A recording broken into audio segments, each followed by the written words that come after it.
Quando falávamos que íamos nos aventurar pelos tãos, as pessoas nos olhavam incrédulos e perguntavam: Tãos? O que é isso?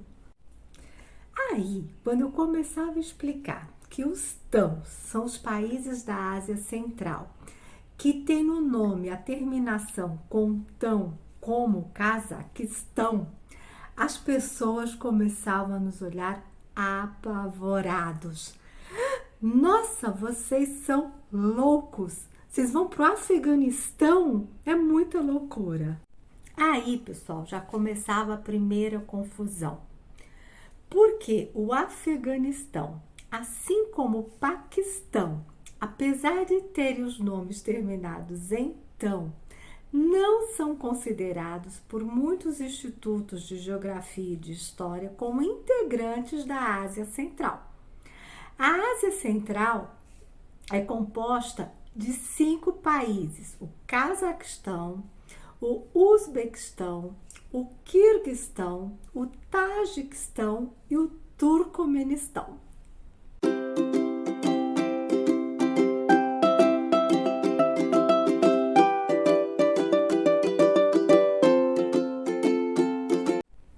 Mas na verdade, tudo isso também é muito nebuloso. Apesar dos institutos falarem que a Ásia Central é formada por esses 5 países, muitas pessoas consideram, por exemplo, parte do Paquistão, parte do Afeganistão, parte do Irã, parte da China, parte da Mongólia, também pertencentes à Ásia Central. Estando por lá na Ásia Central, realmente eu comecei a perceber como é difícil colocar esses povos, cada um em uma caixinha, definir uma fronteira, ou seja, cada um no seu quadrado, gente, é muito difícil. E apesar das fronteiras estarem definidas, a gente observou pelas conversas que ainda há alguns conflitos, até para você atravessar alguma fronteira terrestre. Por isso que nós optamos por fazer cruzar todos os países de maneira aérea. Mas não fiquem preocupados com isso. Apesar de ter esses pequenos conflitos, a viagem não é perigosa. E, na verdade, foi a viagem mais redondinha, mais perfeita, sem perrengue que tivemos até hoje. O que pude perceber foi um certo inconformismo por parte de algumas pessoas que conversamos, como, por exemplo, quando citavam que 70% dos habitantes de Samarcand, que fica no Uzbequistão, são do Tajiquistão. O que ficou claro para mim é que as fronteiras da Ásia Central ainda estão sendo definidas e, para nós, muitas vezes é melhor entender o todo do que tentar diferenciar cada país. Logo, o primeiro fato que devemos nos atentar é que nem todos os países com terminação em tão fazem parte da Ásia Central oficialmente, mas todos os países da Ásia Central possuem terminação tão em seu nome. Assim, Quirguistão é o lugar onde vivem os kirguis. Quem são os kirguis? Aí, com esse exemplo, é que você começa a entender um pouco da Ásia Central. Kirguis é uma junção de termos persas que significa 40 tribos. Então, só no Quirguistão temos a junção de aproximadamente 40 tribos. Assim, se você começa a entender que a Ásia Central é formada por tribos, já temos um bom começo para tentar entender essa colcha de retalho e da dificuldade de colocar essas tribos em caixinhas. Logo, seguindo a lógica, Cazaquistão seria a terra dos cazaques. E quem são os cazaques?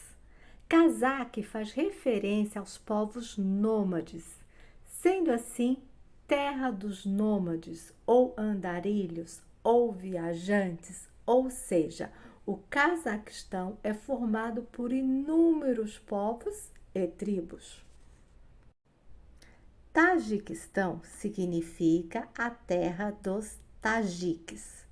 Os tajiques são o principal grupo étnico do Tajiquistão, bem como do norte e oeste do Afeganistão. Como já citamos, há também uma significativa presença dos tajiques no Uzbequistão, sendo que em Samarcande, cidade que visitamos no Uzbequistão, tem mais tajiques que uzbeques.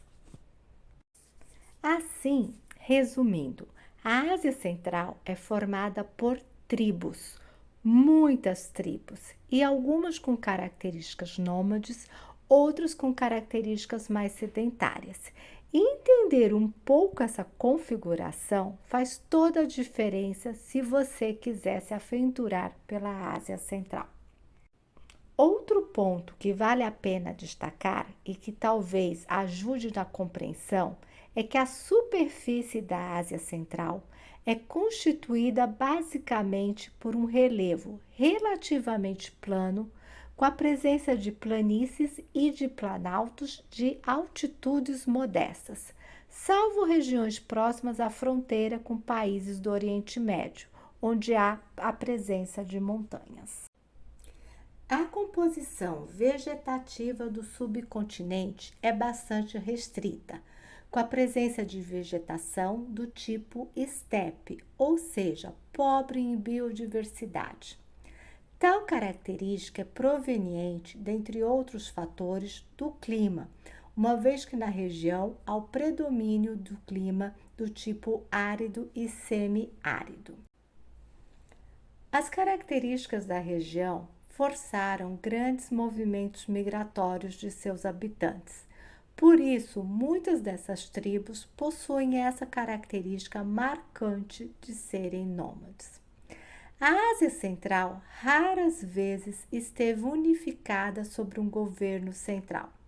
Segundo os historiadores, a primeira unificação pode ter ocorrido durante o período de dominação mongol no século XIII.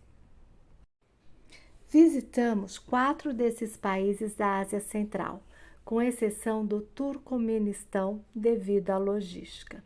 Dos países que visitamos, apenas para o Tajiquistão tivemos que tirar visto. Querem saber mais dessa aventura? Não percam os próximos vídeos, não esqueçam de se inscrever e de curtir aqui no canal e também podem nos seguir no Instagram, no Pate pelo Mundo BR.